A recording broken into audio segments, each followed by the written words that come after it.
mbokk yi safoo Leral TV jërë ngeen jëf ñu ngi leen di nuyu di amati mbégte di leen dalal seen émission bi di Jokkoo comme ni ñu ko baaxoo defee saa su ne dañuy ñëw waxtaane lépp lu jëm si wàllu actualité nationale waaye di si dalal saa su ne comme ni ñu koy defee rek ay kàngam yoo xam ne seen xam-xam dafa màcc jëm si wàllu politique wala sax ñuy yëngu si wàllu politique waaye tey mu tombeek journée internationale des femmes ñu si dalal donc jigéen koo xam ne ñëpp xam nañu si réew mi mu nekk honorable député à l'Assemblée nationale deuxième secrétaire élu honorable Sira Ndiaye ñu ngi lay nuyu. maa ngi lay fay Fallou di la jaajëfal bu baax ci invitation bi di nuyu équipe bi nga àndal yëpp di nuyu sénégalaises yi ak sénégalais yi di nuyu nag plus particulièrement fi nga xam ne fa laa dëkk muy le département de Mbour commune Mbour maa ngi leen di nuyu di leen sargal di sargalaale jigéen ñëpp ndax wax nga ko ci sa introduction 8 mars oblige muy journée boo xam ne dañ ko consacré à la femme. Donc ma ciy profito di rendre un vibrant hommage à toutes les femmes sénégalaises toutes les femmes du monde mais fii ci Sénégal damay taxaw rek ci benn jigéen joo xam ne nii référence la comme ni ma koy waxee elle incarne la sénégalité muy madame la première dame ñu koy sargal ci 8 mars bi di sargal sunu yaay yi di sargal képp koo xam ne rek jigéen nga. jërëjëf waaw alors ci fàttali rek mooy fàttali ne yow 12e législature nga njëkk a nekk député. nekkoon nga président de commission de l'éducation de la jeunesse des sports et des loisirs nekkoon nga tam secrétaire général du réseau parlementaire des élus pour la protection du littoral ouest africain 2012-2017 nga nekk porte-parole du réseau des jeunes parlementaires depuis 2017 aussi nga nekk porte-parole du collectif des femmes parlementaires en même temps aussi yaa nekk responsable des femmes départementales de Mbour kon am nga ay ndombal tànk yu bëri ci législature alors ñu fàttali na suñu émission tey dañ koy jéem a xaaj ci ñaari xaaj lu njëkk dañuy wax ci wàllu politique bu jàllee itam ñu fas yéene wax aussi ci journée internationale des femmes alors Sira Ndiaye dañuy tàmbale suñu question ak actualité nationale li gën a fës bokk na ci feebar bii ñuy wax coronavirus Sénégal enregistré son 4e cas alors tey ñu bëri bokk na ci li ñuy wax que Sénégal dañu bàyyi seen frontière mu ci jéegu dëkk yu mel ne France te xamoon nañ ne coronavirus amoon nañ fa ñu bëri jàpp ne assemblée nationale waroon na ci am benn taxawaay pour exiger à ce que ñu fermer les frontières ak dëkk yooyu tey assemblée est-ce que taxawaay boobu la waroon a am. jërëjëf Fallou assemblée nationale taxawaayam ci réew mi ak en tant que institution de la république mu ngi matale li nga xamante ne moom la sénégalais yi di xaar ci moom état nag buñ ko waxee c'est un tout. muy législatif muy judiciaire muy exécutif muy toutes les institutions de la République l'État c'est un tout damay d'abord magnifier et di féliciter son excellence le président de la République ci matuwaay yi nga xam ne jël na ko muy précaution yi mu jël préventive par rapport à cette épidémie muy coronavirus bi wàllu tëju frontière ça dépend ci situation bi nga xam ne épidémie bi tey mën nañ wax ne jël na ko comme ampleur tey Sénégal li mu jàpp mooy du tëj ay frontières am ma jàpp ne président de la République il est très responsable te lépp li muy def depuis le début nga xam ne feebar bi annoncé nañ ko ci àddina bi avant tey ñuy am 4 cas confirmés le président de la République et son gouvernement jël nañ bépp matuwaay boo xam ne dana fànq feebar bi dana tax ba feebar bi du lor sénégalais yu bari te gis ngeen ko ci à travers communication yu ministère de la santé di def à travers le personnel médical bi ak lépp loo xam ne rek ay jumtukaay la ay matuwaay la président de la république ak gouvernement am jël nañ ko li am solo man tey ma di ko wax te gëm ko mooy sénégalaises yi ak sénégalais yëpp ku ci nekk da nga ci am responsabilité mooy que tey dañuy appeler à l'essentiel mooy ñun ñëpp ñu nekk autour du gouvernement accompagner leen pour que feebar bi ñun ñëpp ñu mën ko faxas ci suñu réew ñun ñëpp ñu mën a ànd xeex ko muy chef religieux yi muy chef coutumier yi muy képp koo xamante ne sénégalais nga bàyyiwuñu kenn dañuy ñaan toutes les forces vives de la nation ñu nekk autour du gouvernement accompagner leen pour que ñun ñëpp ñu ànd xàccandoo dóorandoo pour que feebar bi mën fi jóge li ci des nag nga xam ne ci wàllu politique de protection la ou de prévention jàpp naa ne tey état du Sénégal lépp lu ko waroon defal na ko lépp lu ko waroon matale na ko ci par rapport ak feebar bi nga xamante ne mooy coronavirus te lëmbe àddina bi. waaye honorable est-ce que jàppoo ne gannaaw yéen a teewal askan bi ci ndaw ci assemblée nationale yu mel ni bu amee le ministre en charge de la santé warul ñëw ngeen poser que ay questions ci mesures yi ñu war a jël parce que ñoom dañu seetlu ay communiqué rek la ñuy def. waaw xam nga tey fi feebar bi toll communiqué bi dafa am solo, communication yi dafa am solo parce que askan wi war nañ leen a sensibiliser, war nañu wax ak ñoom wax leen ne leen feebar bi lii moo ci ne, lii mooy lii tax feebar bi nga mën ko moytu, ak li nga xamante ne mooy la réalité des faits mooy cas yi confirmé wu fii tey ci Sénégal. ñun ñëpp xam nañu ne tey le ministère de la santé à travers lui ak tout le personnel médical yi ñu àndal ak ñi nga xam ne ay kilifa lañ ci wàllu woowu, ñoom ñëpp nelawatuñ guddi nelawatuñ bëccëg. Et c'est le lieu pour moi de les féliciter davantage, ñu gën a fagaru gën a góorgóorlu pour aar askan bi te yaakaar naa ne tey la situation est stable parce que 4 cas yi ba tey nekkuñu ci une situation très grave, la situation est maîtrisée et que toutes les précautions sont en train d'être prises par le gouvernement du Sénégal. Loolu moo am solo. Par rapport ak taxawaayu Assemblée nationale, tout le monde sait que ne Assemblée nationale am na commission boo xam ne mu ngi tudd commission santé ak action sociale. Cette commission travaille en parfaite cohésion avec le ministère de la santé. fi ñu toll tey nag dadi kaddu gi dafa am koo xam ne moo ko war a yor muy le ministère de la santé et de l'action sociale te mu ngi mener cette communication de sensibilisation di dalal xelu askan wi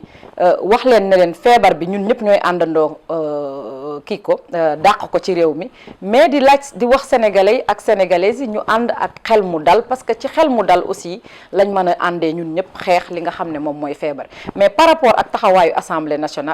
nationale li ko war mu ngi koy def te tey jii li am solo mooy cette communication qu'on attend c'est celle du gouvernement et elle est en train d'être bien menée par le ministère de la santé ainsi que ses collaborateurs. Alors honorable dañuy ñëw nag si délégation da nga bokk ma fàttali si délégation bi demoon au niveau du salon international de l'agriculture à Paris alors ngeen dem fa ñu toog tuuti ñu ne am na benn maire bu fa ñëw ba tawat am coronavirus bi ñu ne Sénégalais yi fa nekk dañ leen di mettre en quarantaine coow li bëri woon na naka ngeen dundal. waaw dund nañ ko parce que xam nga nit moom nit rek la. mais li may préciser mooy la délégation sénégalaise bi nga xam ne man bokkoon naa ci ñu demoon au salon de l'agriculture en aucun moment ci sama xam-xam ak la ma dund foofu nekkuñu en contact ak sa maire. c'est vrai que nag li ñuy wax fagaroo gën faju effectivement bu ñu ñibbisee war nañoo def test yi comme ni ko yëf yi nit ñu ko digtalee mais li am solo mooy def nañu salon de l'agriculture boo xamante ne man c'est ma première participation mais le Sénégal a été au cœur de ces activités yi nga xamante ne tey salon de l'agriculture boobu da koy def et le Sénégal a été très bien représenté may féliciter au passage le ministre de l'agriculture et de l'équipement rural suñu frère Moussa Baldé pour l'excellent travail qu'il est en train de mener à la tête de ce département mais li am solo mooy délégation bi xam nga ne bu ñu defee délégation officielle ak sénégalais ni mu mel amoon nañu ñun ay matuwaay yoo xam ne jël nañ ko en tant que ay sénégalaises di nekk ensemble di lekkandoo ensemble daanaka mën nañu wax ne sénégalais yëpp boo leen xoolee ñoo doon nekk tout le temps ensemble terewul nag on a été en contact ak d'autres personnes mais man personnellement j'ai pas été en contact avec ce maire et la délégation aussi jàpp naa ne nekkuñu woon en contact ak maire boobu nga xam ne dafa laal feebar bi mais ñun en tant que délégation jëloon nañu matuwaay yëpp pour que lépp loo xam ne luy moytuloo nit ci wàllu feebar bi ñu jël ko. ndax jàppoon ne comme ni ñu ko waxee démb au niveau de la presse le ministre de l'agriculture Moussa Baldé defal nañ ko test mu négatif alors yéen ñi nga xam ne da ngeen a nekk foofu pour fagaru la moo tax bi ngeen ñëwee defaluñ leen test aussi xool leen quand même pour fagaru. non képp ku fa jóge defal nañ la test. képp ku jóge salon de l'agriculture bi nga wàccee aéroport quel que soit ce rang ci état bi defal nañ la test et les tests ont été négatifs li am solo mooy li ma la wax responsabilité bi nga xam ne taxawaay bi nga xam ne matale woon nañ ko bañ demee salon de l'agriculture ndax ndaje la woon boo xam ne àddina bi ñoo fa doon daje mais délégation sénégalaise bi ma bokkoon man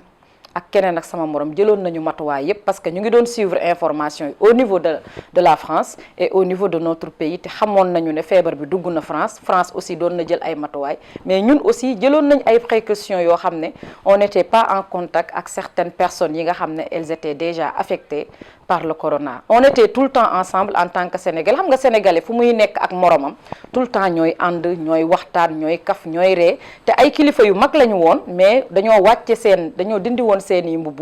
ànd nekk sénégalais lambda ñun ñëpp ñu joxandoo loxo liggéey ba ñu fa yóbbu woon def ko ci ni mu gën a rafete ñibbisiwaat ci jàmm ak salaam alhamdulilah ba fii may wax ak yow déggoo kenn ku nekkoon ci délégation bi koo xam ne nee nañu ay testam dafa positif par rapport à cette maladie. te loolu yëpp boo ko gisee sunu borom dugal na ci loxoom waane ñu nit jëloon nañu ay matuwaay yoo xam ne ba dañ daan nekk tout le temps ensemble te dañu amoon sunu pavillon boo xam ne mooy pavillon Sénégal à travers les différentes structures de l'État muy Sonacos muy COSEC muy yeneen structure état bi ñëpp dañ fa amoon seeni stand di expliquer nit ñi di expliquer ñi nga xam ne ñoo doon les visiteurs nan ak nan la Sénégal am ci politique ci wàllu agriculture ci wàllu élevage ci wàllu ku ci nekk selon secteur bañ la dénk li ci am solo daal mooy ñu ngi sant yàlla bu baax alhamdulilahi rabbil alamin parce que ñëw dem nañ ci jàmm représenté sunu réew ñibbisi si jàmm te yàlla def na délégation bi amul kenn koo xam ne xool nañ la ba gis ne feebar bi dal na la. alors honorable dañuy des ci salon boobu waaye dañuy génn ci wàllu coronavirus dugg ci wàllu politique gis nañu au niveau des réseaux sociaux ay coow amoon fa mel ne dafa am ñu ñëwoon di manifester pour la libération de Guy Marius Sagna mais waa APR ñoom dañu song loolu est-ce que tamit loolu rafet na ci deru Sénégal dem ba France ay nit am sañ-sañu wax li leen naqari ngeen songu leen foofu. xam nga wax yomb na te wax joo gis dafa am place am waxtu wax dafa jooy ñu ne ko looy jooy mu ne dañ maa wax te sama waxtu jotagul looy jooy mu ne dañ maa wax ndax fiñ ma war a waxee wuñ ma fa. yaakaar naa ne tey bu ñu génnee suñu frontières yi dem dëkk bu mu manti doon moo xam Nations Unies Union européenne tout comme salon de l'agriculture bi nga xam ne fa lañ jógee bu ñu fa génnee rek raaya réew mi moom mooy compter Sénégal nag ñun ñëpp ñoo ko bokk kenn bañul opposition kenn bañul manifestation parce que démocratie lañ ne te démocratie bi nga xamante ne mooy sunu démocratie bu mag la démocratie bu ñu naw ci àddina bi la ma jàpp ne foofu ku fa yuuxu woo président de la république yuuxu woo ministre bi yuuxu woo délégation bi sa bopp nga yuuxu parce que foofu comme ni ma la ko waxee c'est le Sénégal qui est représenté à travers une délégation kon sunu réew dañ ko war di ko sargal sunu réew dañ ci war a fier sunu réew dañu war saa su nekk di ko yëkkati ca kaw parce que ña fa nekkoon ñëpp ci ay réew ay délégation ci réew la ñu jóge te ku ci ne yaa ngi doon jaay sa réew ñun tamit ñu demoon pour cette même cause mais may wax ne loolu xew ñaari doomu aadama xaw ma ñett lañu ndax c'était devant moi kooku bi muy yuuxu yaakaar naa ne matul une minute xam nga ay ndaw lañu woon ay ndaw ne fa yow soo gëmee dara sa morom gëm na la ca des il faut que nit ñi di accepter ne nit ki ànduma ak moom bokkuma ak moom gis-gis mais ñoo bokk réew mi te Sénégal moo war a nekk au-dessus de tout loolu moo tax man damay ñaawlu ce qui s'est passé et puis xëy na nag jël nañ ko def ko lu rëy a rëy man ma jàpp ne jarul coow parce que matul une minute mu arrêté wax ja te wax ja du woon wax joo xam ne rafet na te du wax duñ doon xaar ci sénégalais fii nag buñ fi nekkee ci Sénégal mën nañu nag ku ne di wax sa xalaat ku ne di def am sa position bu uute ak sa morom mais ñu rafetal ko te sellal ko parce que réew mi ñoo ko bokk te l'image du Sénégal doit être sauvegardée surtout plus particulièrement bu ñu nekkee bitim réew nekk fa ak sunu ay nawle nga xam ne ku ne da ngay jóg pour représenter sa réew ku ne da ngay jóg pour wane ne man je suis fière d'être sénégalaise ou je suis fière d'être français loolu moo am solo mais li am solo du ay yuuxu du ay xeex du ay xotte ay image yu Sénégal du xar du maanaam yàq image yu Sénégal yaakaar naa ne ñooñu ko def dootuñ ko defati parce que ils ont eu que ce qu'ils méritaient. alors si politique bu sell rafet boobu si laay des mais nag dañu dugg si seen parti politique moom dafa mel ne sellal luñ ko rafetluñ ko parce que bu ñu gisee ay responsable yu mag di jóg di wax au niveau de l'APR di utiliser le terme complot dañu comploter le président de la République ñu déglu ko mel ne Mame Mbaye Niang wax si waa COJER waa maire Bara Ndiaye tey moom Mimi Touré ñu ngi dem si yoon tey loolu ba jàngale si. waaw damay d'abord appeler à mes camarades de parti aux militantes et militants du président Macky Sall de l'Alliance pour la République et de Benno Bokk Yaakaar plus particulièrement nag Alliance pour la République bi nga xam ne ci la ñu bokk te nga wax léegi wax ji nga ci wax muy question bu am solo yaakaar naa ne nit booy dugg ci parti am na lu la ci dugal parti bi aussi boo ci duggee am na nu muy doxee parti bi aussi am na taxawaay am na idéologie may wax ne Alliance pour la République bi ñu ko créé 2008 ak léegi gis nañu ne dafa màgg ci biir màggaay boobu gis nañu ne dem nañu ñaari élection yu gën a am solo muy ñaari présidentielle sunu candidat am ci ndam lu am solo sénégalais yi jox ko confiance joxaat ko confiance le 24 février bi passé 2019 may wax ne parti bi lu mu màgg-màgg bu ñu fàtte fi ñu jaar ak fi ñu jóge ak ki ñu jiite ban façon nit la muy nit koo xamante ne ni mat na njiit d'abord muy son excellence le président de la république muy nit koo xamante ne kuy ut xeex doo ko fa fekk ndax tout le monde xam nañ ne président de la république bu dee yaru def na ko bu dee tey def na ko bu dee maandu def na ko te liggéeykat la te gëm na réewam te jàpp na ne ak moom réew mi mën na jëm ca kanam may appeler aux militants et militantes de l'Alliance pour la République à la retenue parce que moment bi ñu toll président de la République li ko yitteel mooy fexe ba 5-3-5 yi mu teg nga xam ne moom la présenté woon Sénégalais yi bi muy utaat réew mi moom la bëgg àggali fexe ba Sénégalais yi souffrance yi nga xamante ne am na ci réew mi moo xam ci wàllu faj mi li ci des ci lu mu matalewul ci wàllu yoon ci wàllu école ci wàllu enseignement supérieur ci wàllu pêche wàllu tourisme chantier yi bari nañu ci loolu nag la sóobu may ñaan sama camarades yi comme ci manti doon nga fexe ba loolu président sumb ñu ànd ak moom sumbale ko pour mu mën a nekk une réussite totale au profit des Sénégalaises et des Sénégalais ci loolu la ñuy xaar képp kuy militant et militante président Macky Sall ci loolu la ñuy xaar képp koo xam ne responsable politique nga ñun ñëpp ku ci nekk am nga sañ-sañu dem ci télé wax ku ci nekk am nga sañ-sañu wax au nom du parti mais la ngay wax yow lay engagé parce que am na loo xamante ne ni du ligne parti bi wootewul ci loolu sunu parti tout le temps li ñuy woote mooy discipline mooy solidarité mooy engagement boo xam ne dañ koy am ci wetu président de la République saa su ne pour jàppale ko ci liggéey bi nga xam ne moom la tàmbali 2012 ba 2020 bii ñu toll ñu bëgg d'ici 2024 incha allahu rabbi chantier yooyu président matale ko comme ni ma la ko waxee mu nekk au service exclusif et au bénéfice des Sénégalaises et des Sénégalais loolu la ñuy xaar ci képp kuy responsable képp koo xam ne yaa ngi ci parti bi di Alliance pour la République. alors appel boobu nga def le président de la République Macky Sall defoon na ko ne ay ñoñam nañu consacré carrément si liggéey bi muy def ba tere woon suñu wax si troisième mandat am ñu si waxoon ñu dàq leen waaye fan yi moom lu doy waar dafa am ay jegeñaale mun naa tudd secrétaire d'État secrétaire général à la présidence du MOES Boun Abdallah Dionne Mbaye Ndiaye ministre d'État dem bay théoriser que le président Macky Sall mun na am troisième mandat mais ñu bàyyi la ñu gis ba léegi ñu ngi si entourage président est-ce que loolu du teyal xelu nit ñi ne le président moo bëgg installer ce débat du troisième mandat. D'abord may préciser ci wàllu fal ak folli kenn rek la ko sunu charte réew jox mooy sunu kilifa ci wàllu politique mais mooy sunu kilifa ci réew mi muy le chef de l'État Macky Sall donc par rapport ak génn yi nga wax ne ay nit ay hauts responsables de l'Alliance pour la République def nañu ay communication ci troisième mandat bi te dara fekku leen ci loolu du sama domaine président de la République moom mooy fal di folli loolu yoon moo ko may ma nangul ko am ci respect bu mag a mag leneen li may leeral par rapport ak troisième mandat man dama jàpp ne Alliance pour la République nous avons un porte-parole lépp loo xam ne communication bu war a jëm ci militant ak militante yi wala war a jëm ci askan wi sunu porte-parole dana génn wax li nga xam ne mooy position parti bi mooy position kilifay parti bi muy président de la République ku ci nekk nag wax naa la ko sànq am nga sañ-sañ am liberté dem presse invité la nga taxaw nga wax sa gis-gis ak sa xalaat mais jàpp naa ne ci xelu président de la République ak tey ci taxawaay bi muy laaj militants yi am ko mooy ñu nekk des militants disciplinés soobu ci liggéey bi nga xam ne moom ci la nekk wéy ci ndigalam rawatina nag nga am kilifa goo xamante ne dara ñoru ko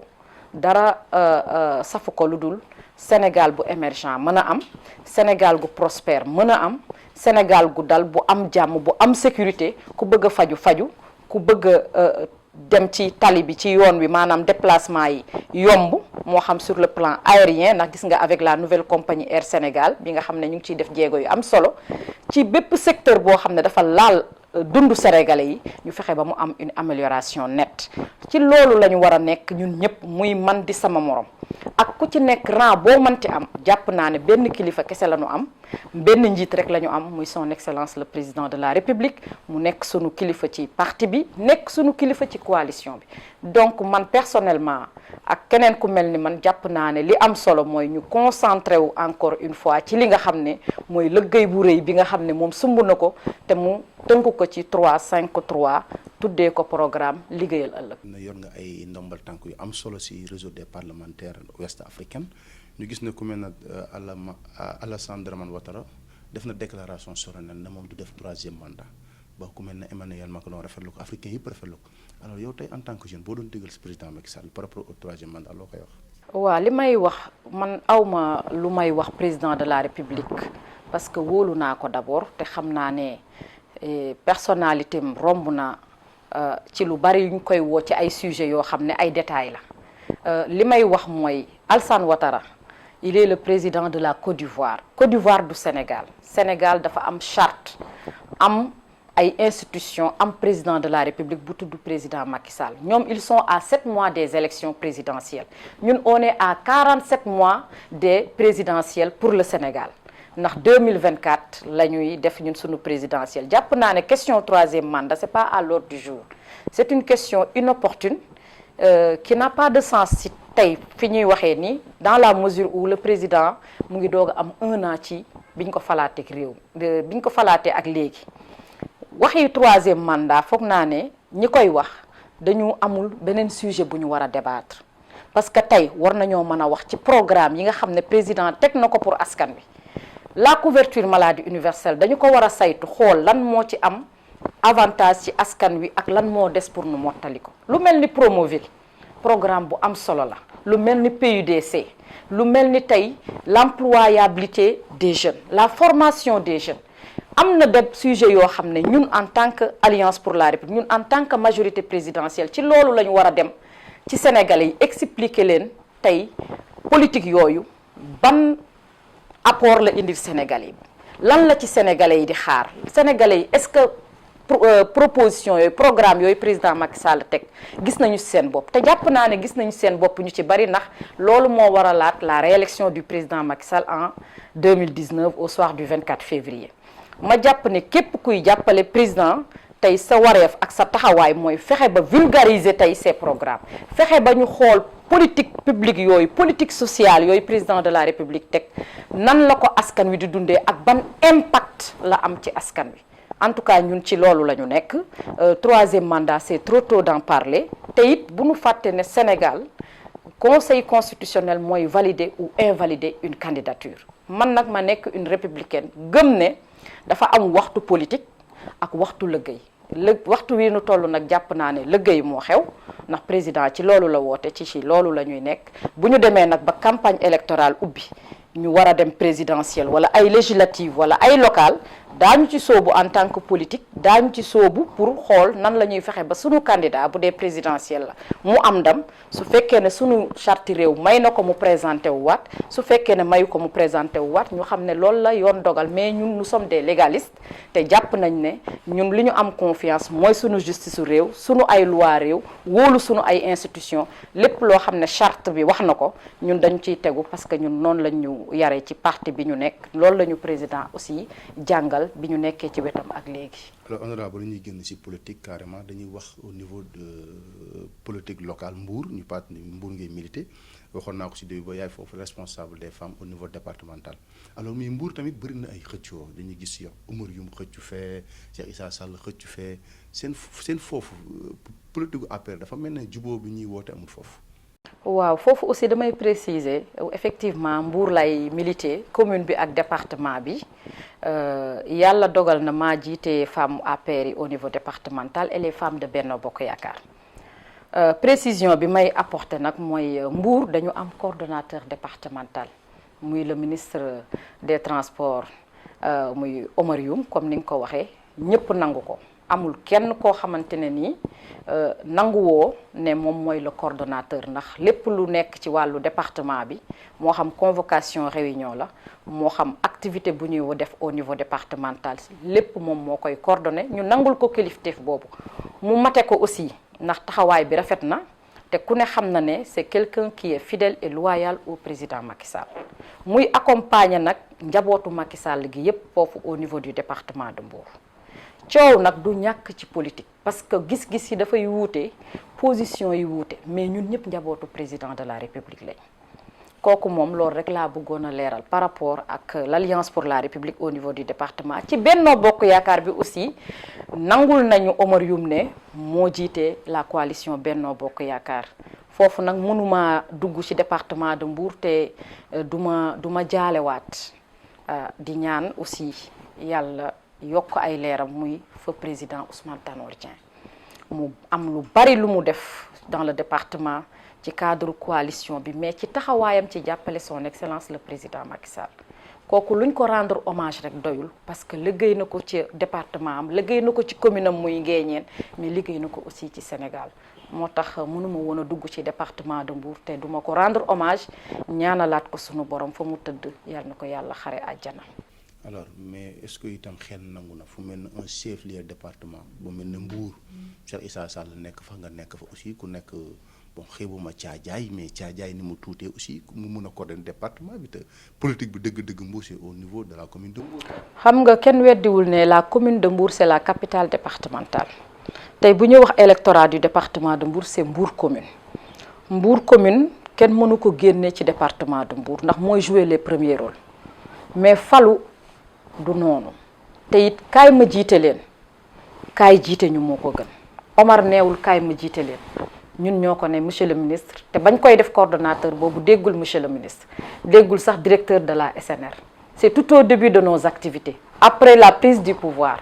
la ñu toog ñii di wax nii ñëpp di coow boobu nekkuñu APR dama ne képp koo dégg muy coow boobu nekkul APR ña fa nekkoon ba ñuy def Omar Youm coordonnateur du léegi et je me rappelle te l'histoire dina ma jox raison te les preuves sont là en 2014 bi ñu dem élection locale Omar Youm moo nekkoon sunu tête de liste départementale au niveau du conseil départemental tey ku ne xam na ne Alliance pour la République ak coalition bi mu àndoon ñoo yor conseil départemental loolu preuve la ci ne ba muy jiite depuis 2014 fekk na ñu jiital ko nee naa la au lendemain de la victoire du président Macky Sall en 2012 c'est la ñu jëloon Omar jiital ko au début sax c'était pas lui mais muy wane ay preuve am ñu gis ko ni mu ubbeekoo ni mu mel ni mu yaatoo ni mu téyee njaboot gi ñu jox ko kóoluteef googu joxu ko boppam joxuma ko dañoo ànd ñun jox ko te bañ ko joxee ba léegi wax sa dëgg yàlla rëccuwuñu ko man du ma ne kenn weer waa ngi ni te gisuma ko man président Macky Sall mooy sama leader Alliance pour la République mooy sama parti mais au niveau de Mbour mënuñu am ku gën Omar Youm ci coordonnateur départemental bu Alliance pour la République ñëpp nangul ko nag muy góor muy jigéen muy jeune muy ñëpp amuñu non xam nga même le président de la République n'a pas l'unanimité autour de lui am nañu ànd ak moom marglé ñoom dañ ci mënul dara unanimité mënta am nee naa la Cheikh Issa Omar Youm c'est des frères c'est des camarades muy man ak keneen ñun ñëpp ay camarades de parti lañ li am solo mooy li président bëgg ñu def ko mooy liggéey pour sénégalais yi liggéey pour département de Mbour te yaakaar naa ne loolu ci yoon woowu la ñu nekk ci waar woowu la ñu nekk Omar amul problème ak kenn nekkul ci yenn détails yi lenn rek moo ko ñor mooy fexe ba président de la République li mu bëgg ñu ne ci doxal ko pour ko defee mu mën a am ndam. Est-ce que yow candidat nga au niveau des élections locales de Mbour? waaw boo fàttalikoo histoire xam naa ne suivre loolu en 2014 j'étais candidate. da ngaa beru woon. On avait 4 listes man maa ñëwoon 2e position muy la coalition Benno Bokk Yaakaar bien vrai que c'était plusieurs listes après la liste de Fallou Sylla bi nga xam ne moom mooy maire yoon woowu nag duñ ko wàcc xam nga ñun dañu nekk ay soldaaru Mbour ku xam Sira Ndiaye xam ko ci taxawaayam ci porter le plaidoyer porter la voix des populations de Mbour parce que fii ma nekk loolu bokk na ci li ñu ma ràññee mooy fexe ba lépp loo xam ne ay jafe-jafe la te sama kaddu fii ci assemblée war a jiitu ci loolu taxawal sama askan naam ay député du peuple lañu damay leeral ne duñu député Mbour kese député Sénégal lañu donc ci loolu nag ñu feeñ ci fa ñu dëkke muy Mbour bu dee ci wàllu plaidoyer lu ci nekk loo xam ne jàpp nañ ne programme la bu gouvernement bi taxawal pour ñun Mbour moo war a njëkk a séddu avant benn dëkk naam nag sénégalais lañu te Sénégal jëm kanam rek la ñu bëgg mais nag ku gën a jege gën a yey Mbour dafa ne suñu xol Mbour fa la ñu juddoo fa la ñu màgge fa la ñu yaroo lii tey président de la république jox ñu muy mbubbu député bi mu ñu solal à travers investiture bi mu ñu def ba population yi mën a voter la liste ñu bokk nekk ci ay député depuis 2012 ba tey loolu yëpp bu ñu ko amee dafa fekk ñu dëkk Mbour ndax bu ma la fàttalee tuuti mooy bi may nekk première fois député j'étais avec feu président Ousmane Tanor Dieng sur la liste départementale de Mbour de Benno Bokk Yaakaar moo doon le titulaire homme man ma nekk la titulaire femme donc loolu muy leneen loo xam ne firndeel na suñu diggante ak Mbour nag damay ñaan président de la république parce que yow yaa ma may occasion bi ñu am un programme spécial yàgg naa di ko ñaan mu ngi def effort yu bari ci département bi mais la commune de Mbour tey am nañu 11 kilomètres de route ci wàllu Promoville yàggul dara bi ma nekkee Paris le ministre en charge de la monsieur Mansour Faye ñëw na fa xool liggéey bi fi mu toll am na loo xam ne pare na am na lu bari loo xam ne dafa des ci wàllu lépp loo xam ne programme ci wàllu hydraulique ak assainissement ku ne xam na ne am nay centre d'épuration au niveau de la zone Sonatel mais ba tey jàpp naa ne nguur gi am na lu bari lu mu war a mën a indiwaat ci Mbour tey suñu stade Caroline Faye bi wax naa ko le ministre des sports ni ñuy utiliser stade bi dafa yéeme jàng yi fa lañ koy defee il y a beaucoup d'activités religieuses sportives culturelles parce que stade boobu rek la ñu am ci stade bu fonctionnel te c'est pour tout le département des fois même au niveau national dañu koy soxla am nañu stade municipal c'est vrai que ne le conseil municipal moom moo war a defar stade boobu mais dañuy ñaan état du Sénégal mu jàppale la commune de Mbour ci yenn programme yi nga xam ne dafay nekk programme yu structurant yoo xam ne ci wàllu financement dafay diis commune bi du ko matale ñu jàppale ñu ci ba mu nekk mbégte ci population Mbour bari na li ñu mën a wax bari na mais li am solo mooy bi président ñëwee 2012 ak léegi jàpp naa ne le département de Mbour et la commune aussi il y a des réalisations qui ont été faites par le gouvernement du Sénégal fàtte naa la wax aussi que ne am nañu espace numérique ouvert muy ENO yi am nañ ko dans la commune de Mbour si wàllu éducation nationale enseignement moyen bi bëgg nañu lycée yi ñu am un lycée moderne boo xamante ne ni c'est vrai que au niveau de Sandiara defal nañu fa un lycée technique avec ay spécialité par rapport ak secteur kii bi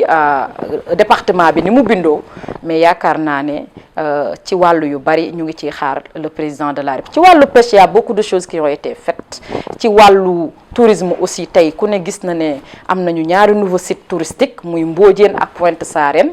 gis nga ne Akon bokk na ci promoteur yi war a relancer waat le secteur touristique donc am nañu yaakaar bu bari ci gouvernement président Macky Sall te it am na lu mu jot a def dañuy ñaan rek ñun commune Mbour ñu am un programme spécial dédié à la commune de Mbour. alors si tënk rek mën naa wax ne Sira Ndiaye candidate la au niveau des élections municipales. effectivement beneen bi mooy gis nga nekk candidate ak ñàkk a nekk candidate loolu amul solo def déclaration xam nga lu am solo nekk ci Mbour di liggéeyal Mbour te doo ci boole wax doo ci boole dara parce que Mbour mérité wul sax ngay def yenn yi di ko wane. da ngay sentir ne Mbouroise nga te li ma nekk ci Mbour di ko def ba ma koy def nekkuma député depuis le collège. j'ai été toujours dans les structures yi nga xamante ne da ngay taxawal moo xam la jeunesse les élèves ou les étudiants muy AMEM jaar nañu fa jaar naa stade de Mbour en tant que handballeuse def naa fa cadette def naa fa junior def naa fa senior avant may ñëw di dugg Dakar Université Club section handball donc ñun yàgg nañu di taxawal Mbour li am solo rek mooy képp ku dëkk Mbour nga gis ko mu jël kàllaamaam di wax ci Mbour dafa fekk ne dafa bëgg Mbour jëm ca kanam te loolu mooy rêve tous les Mbourois et toutes les Mbouroises mooy rek ñu fexe ba Mbour nekk dëkk bu set dëkk bu sell dëkk bu émergent dëkk boo xamante ne comme ni tur bi ma mel soo duggsee nga gisee ne dëkk bi noonu la toll. alors dañuy génn nag complètement ci cadre politique ñëw wax ci journée internationale des femmes tey nga nekk un exemple nekkoo mag nekk gone mais ñu gis ni mun naa ne rayante nga ba fi mag ñi di nekk fa la ñuy gis Sira Ndiaye te ñu bëri dañoo gëmoon ne politique jigéen tàccu lañ koy doyee mobiliser saaga xeex tey nga agsi fii Siré Ndiaye lan moo ko may loolu en tant que femme. waaw sant yàlla d'abord xam nga sunu borom moom mooy dogal ci doomu aadama may sant yàlla bu baax di sant sama ay waajur di leen ñaanal fa ñu nekk yàlla yokk seeni leer mais di sant di gërëm ki nga xam ne moom moo ma yar muy sama turandoo bokk ak sama papa ndey ak baay muy sama bàjjen nga xam ne nu ma mel rek moom la bu loolu weesoo may gërëm di sant son excellence le président Macky Sall ndax nit bu gërëmul xarab parcours bi ma am ci politique naam engagement bi mu ngi fi naam militantisme bi mu ngi fi su ma mënee li ma mën tey c'est grâce au président Macky Sall biñ may investir j'étais parmi les plus jeunes parlementaires en 2012 ñu ñëwaat 2017 mu investiraat ma dugal ma liste nationale ma nekk 12e position nekk la 3e femme de l'Alliance pour la République sur cette liste loolu cër mënu ko weesu te avant mu may investir def na ma présidente de la commission jeunesse éducation ñu jóge ci loolu en 2017 après mon investiture ñu jàll comme député mu jël ma def ma membre du bureau de l'Assemblée nationale depuis 2017 ba fii may wax ak yow je suis secrétaire élu et pour cette année-ci mu yëkkati ma yóbbu ma nekk 2e secrétaire élu man lépp lu ma am ci politique rek c'est grâce au président Macky Sall mu koy gërëm di ko sant parce que c'était pas évident ndax yaakaar naa ne bi ma président di fal di ma dugal ci liste en 2012 maa ngi doon nekk di def stage ñu may doog a embauché finalement bi ñu jëlee pouvoir ma nekk case des tout-petits nekk fa assistante de direction def naa fa 3 mois bi ñu ma investir la présenté sama démission ñëw nekk député mais loolu yépp nag dama koy gërëme président de la république mais di wax rek ne ku ci ne fa nga nekk gëmal ca la nga nekk dem ci ak ni nga ci war a demee mooy dem ci ak fulla dem ci ak fayda ndax yàlla waxul kenn dara ku nekk nag am ngay ambition ku nekk am nga destin bu la yàlla tëral mais li may wax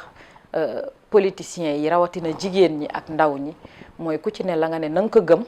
te la cay tax a dugg na nekk conviction ak i principe soo ko defee te am nag kilifteef ndax kilifteef dafa am solo man jàpp naa ne lii ma am yëpp su ma ko amee kilifteef gi ma nangul président de la république la moom it mu delloo ma cër bi. waaye ñu bëri jàpp nañ ne Siré Ndiaye pànkam moo ko may li mu am moo tax président soxla ko assemblée nationale est-ce que itam taxawaay boobu ñuy wax jigéen ñi ku gën a pànk assemblée nationale ku gën a bëri wax ku dàq xeex chaque jour kooku la ñuy defal promotion est-ce que loolu moo waral. D'abord préciser la ne mosoo maa gis ñu àtte ma ci xeex pànk man xam nga lébu laa pànk duma ko tuddee pànk mooy fulla ak fayda gi ma la wax am jom am looy rus am looy jomb am looy ragal parce que bu dul champ politique bi dafa am ci fu nu bokk te éducation de base bi ñu am mayuñu ñuy am yenn taxawaay yi moo tax peut-être xëy na daañu ko tuddee pànk mais man dama jàpp ne ci fulla fayda ak jom ci la ñu ne ci yoon woowu ñuy ñaan yàlla buñ ci yàlla teggi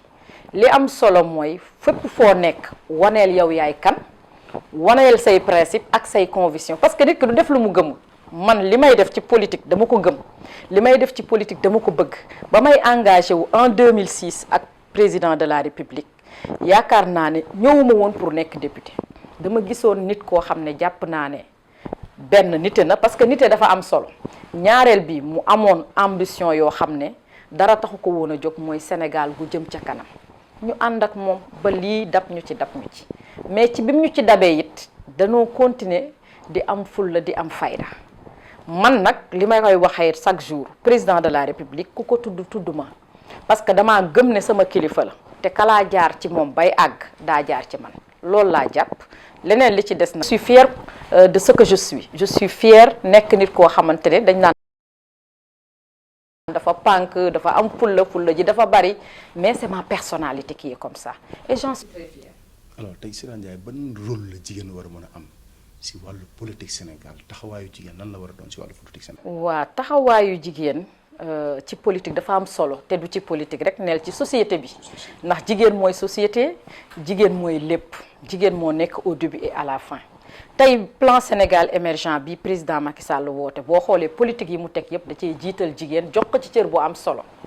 may wax ne tey taxawaayu jigéen ci wàllu politique dañuy xeex de te xeex bi ñuy xeex nii ñu ngi ci ànd ak kuréelu jigéen yu baree bari sunu première partenaire de ministre de la femme Ndeye Saly Diop Dieng ma koy féliciter au passage di ko encourager bu baax di rafetlu liggéeyam ak taxawaayam ci wetu jigéen ñi ak ci wetu président de la République di féliciter sunu présidente du collectif des femmes parlementaires muy madame Awa Gueye Diop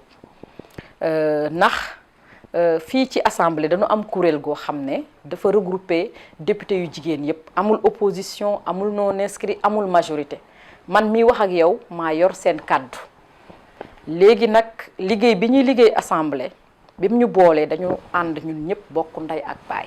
di xeex pour taxawaayu jigéen moo xam ci parti politique yi moo xam sur le plan institutionnel loolu moo tax damay fier tout le temps ci 12e législature ak 13e bi du li ma ci bokk naam bokk naa ci waane loi yi nga xam ne jëmale na kanam jigéen te ñu ànd ak l'exécutif voté ko fi lu mel ni loi sur la nationalité lu mel ni tey l'application effective de la parité naam am na fànn yu ci des lu mel ni tey la présence massive même de 72 députés femmes au niveau de l'Assemblée nationale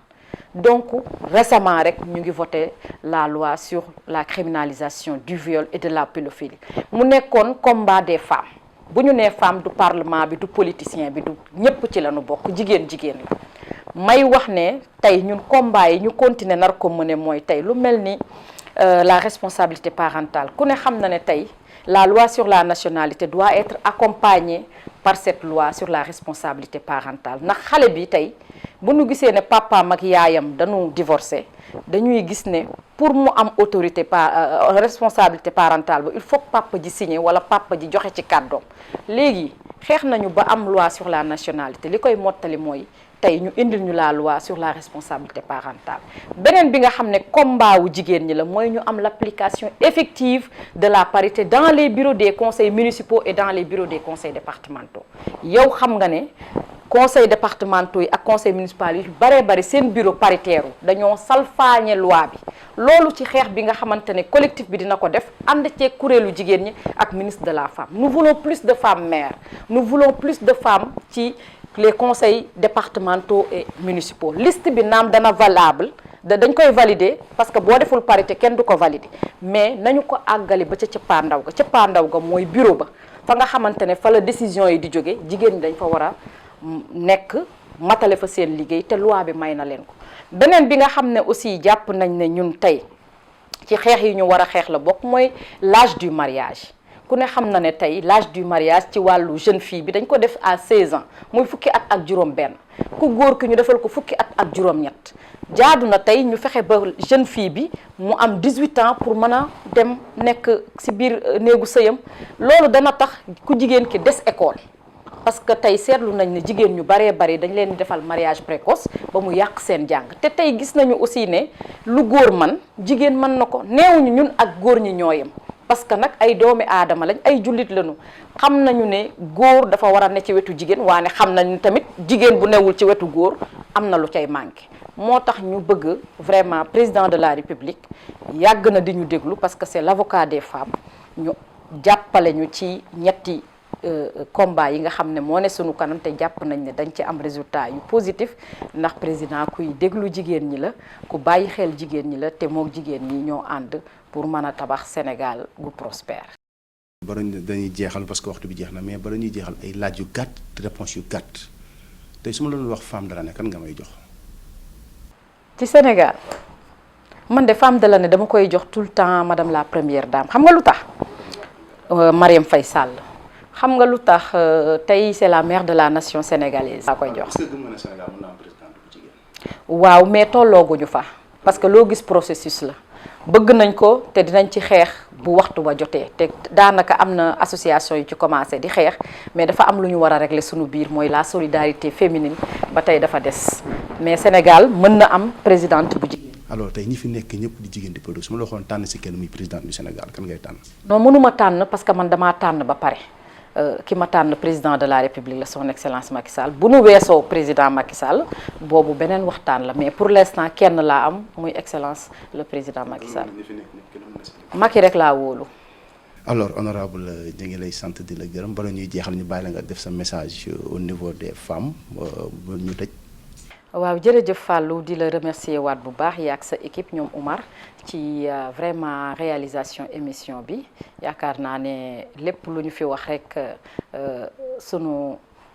yéene ëpp na ci wax lu gën a rafete noonu mais ay doomu aadama lañ di wax ne ñoo ngi profito ci émission bi di souhaiter à toutes les femmes sénégalaises une très bonne fête des femmes di ci beral nag sargal ak nuyoo femme département de Mbour yëpp rawatina ñi dëkk dans la commune de Mbour di ci beral aussi nuyoo ak sargal jigéen ñi nga xam ne ñoom ñoo nekk fii assemblée nationale bokk ci collectif des femmes parlementaires ñu ngi leen di sargal di leen jaajëfal di sargal jigéenu Sénégal yëpp message bi mooy waxtu wi ñu toll tey dafa am lu dugg ci réew mi ñuy ñaan ñit ñi gën a prudent ñit ñi gën a fagaru ñu àndandoo joxante loxo bokk ndey bokk baay nekk avec le gouvernement du Sénégal pour mën a xeex li nga xam ne moom mooy feebaru coronavirus bi pour que sénégalais yi épargne wu ci pour que ñun ñu delluwaat ci suñu ay liggéey delluwaat ci suñu ay mission à l'étranger aar njaboot gi sàmm njaboot gi te jàpp naa ne loolu mën na am ci xol yi àndee ñu bokk ndey ak baay encore une fois di waxaat bonne fête et rendre hommage à toutes les femmes sénégalaises rendre hommage jigéenu parlement bi rendre hommage madame la première dame donc gërëm ñëpp sant ñëpp di ñaanal Sénégal jàmm di ñaanal son excellence le président Macky Sall aussi jàmm mu mën a àggali chantier yi mu tàmbale pour ñu am Sénégal émergent Sénégal développé Sénégal bu prospère Sénégal boo xamante ne ni dañuy ne ci jàmm ak salaam. jërëjëf honorable ñu ngi lay sant nag di la gërëm vraiment ci disponibilité bi ak vraiment accueil bi nga ñu accueillir vraiment kontaan nañ bu baax a baax mbokki internet yi ñu doon seetaan loolu moo nekkoon seen émission Jokko ñu leen di jox dig daje ba yeneen i jëmbi jamono jërë ngeen jëf.